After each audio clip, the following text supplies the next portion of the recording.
when I was listening to, I think I was driving in the car with my wife, possibly on the way to or on the way back from Wales, and we were listening to Paul O'Grady's show on BBC Radio 2. Yes, this story is going somewhere.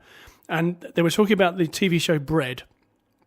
And I remembered that Peter Howitt, who played Joey on Bread, if you remember that show, he directed Bill and Ted's Bogus Journey, amongst other Hollywood films. So there you go. There's a bit of trivia for you.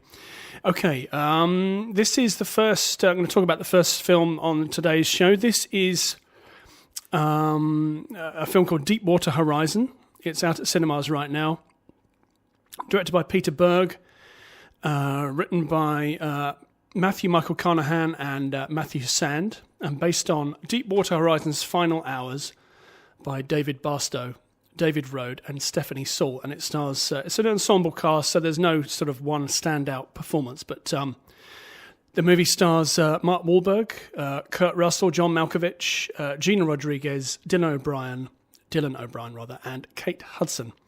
It's directed by Peter Berg, as I said. So this film had a little bit of trouble getting to production. It was originally to be directed by J.C. Chandor, who made the rather wonderful Margin Call and the even more wonderful All Is Lost with Robert Redford, basically a one-hander film featuring Robert Redford on a boat lost in the ocean.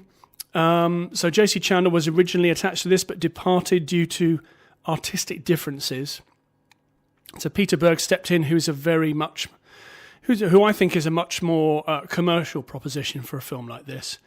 And the film that we've ended up with, I'll fill you in on the plot details. So if you don't remember, in 2010 there was an oil exploration platform. So not an actual oil rig. It wasn't pumping oil. It was exploring the deep water oil fields in the Gulf of Mexico.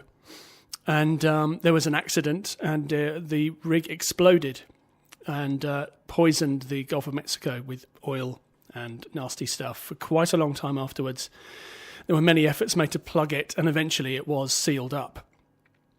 So this goes into quite heavy detail about what happened in the time up to the explosion, and the mistakes that were made by management and sort of lackadaisical safety practices, that kind of thing, that led to this explosion, to this accident. I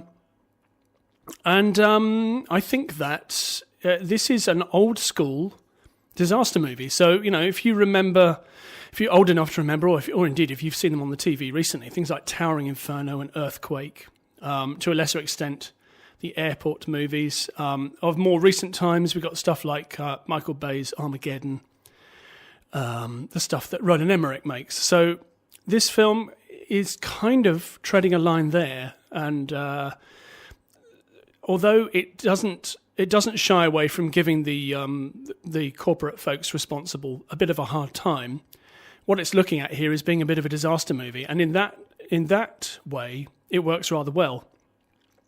The caveat that I have about it is that, annoyingly, in this case, I would have liked to have seen what J.C. Chandor would have done with this film, because I suspect he was going for a more political, more sort of sticking the knife in more to the corporates. And as I was watching it in the ensemble pieces, I was wishing that I was maybe watching this made by someone like Paul Greengrass, who made United 93 and the Bourne movies, and sort of made United 93 with a cast that didn't include any really recognisable faces. So you're not pulled out of the film by Mark Wahlberg in this case. And although I think Mark Wahlberg is good in this film, I kind of think that this film could have been a lot better. That's not to say that I didn't enjoy it, because I did enjoy it. I think it's good. I just think it's not great. And it did move me. It did actually move me to tears at the end when they... see, I'm tearing up already, actually. But when they looked at the folks who survived and the folks who died, 11 people died in the accident. So, yes, it's good, not great. It's worth a look, I think. And if you're not as obsessed with film as I am, then you probably won't care about the things that I'm talking about anyway. I'd say go and see it, because it is good. On Rotten Tomatoes, it has a pretty high rating. I'm just looking. Actually, no, what does it say here? It says 83%. Suitably gripping action thriller. Yeah, I think that's true. It's just that I think I'd like to see more about the corporate greed that was involved in this, because basically, cutting corners is all about being greedy. Anyway, going to play a track from the soundtrack. Excuse me. This is Gary Clark Jr., which plays out over the end credits, and this is called Take Me Down.